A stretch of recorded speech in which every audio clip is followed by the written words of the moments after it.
and welcome. I'm Jordan, the IT guy. Let's chat about PowerShell and how to get started with it. So, if you've never worked with PowerShell before, this is going to be the video series for you. I wanted to create a video series that explained what PowerShell is and how to get started working within it. This program or this series of videos is going to be designed with the idea in mind that you've never touched coding before, you've never touched PowerShell before, you have no idea what it is, and we're going to just kind of talk through some different scenarios and talk through how to get started with it and how to work through it and some of its history. So this first video here will be a little bit of background. We'll open up our window, we'll talk about one or two things, and from there we'll move on in the series to expand on how to create variables, how to write scripts, how to build modules, and things like that along as we go. Okay? So, what is PowerShell? At its core, PowerShell is a cross-platform solution that is designed with the ability to create automation in mind from different machines, as well as different OS platforms too. What this has led to over time has been a whole bunch of different version changes, and as a result, if you go out and you Google something like, how do I do X in PowerShell? You might find 10, 20, 30, 40 different solutions, all of them working solutions, mind you, and all of them with people being angry in the comments about why their solution is better than the other one. And all of this kind of leads to a dirtying and muddying of the waters of what's the best way to learn PowerShell. How do I learn this? How do I learn what the best thing is? And the big thing to keep in mind in the back of your head is that as PowerShell changes, the method of how something works or how the method of what's best to do something is also going to change. For the purpose of this course and the purpose of this video series as we go through, we're going to be focusing in on two different versions of PowerShell. Specifically, we're going to be focusing in on version 5.1 and version 7.2.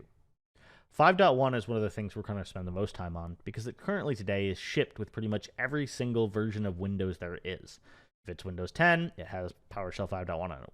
Windows 11 has PowerShell 5.1. Server 2016, 5.1. 2019, you get the idea by this point, right? So as a general rule, coding and learning about things in PowerShell 5.1 for now and the foreseeable future is going to be a pretty safe bet.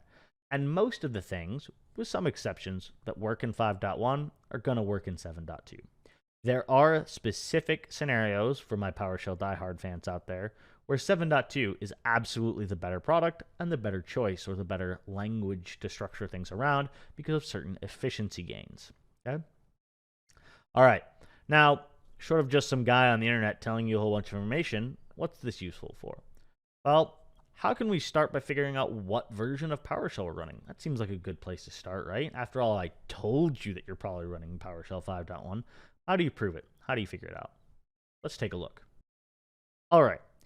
Here, for the purpose of this, I have a little demo VM. We'll be using this demo virtualized machine as we go forward throughout the entirety of this series to build out our knowledge of how we should code in PowerShell. To start with, let's go ahead and open PowerShell. To do so, we can either press the Windows key on our keyboard, or we can click the Start menu and type in PowerShell. From here, you can hit Enter to select it, click it, run as administrator it, or you can hit Control-Shift-Enter, which will cause it to run as administrator by default. This will then open up our PowerShell window back here. This is our command interface on how we interact with PowerShell.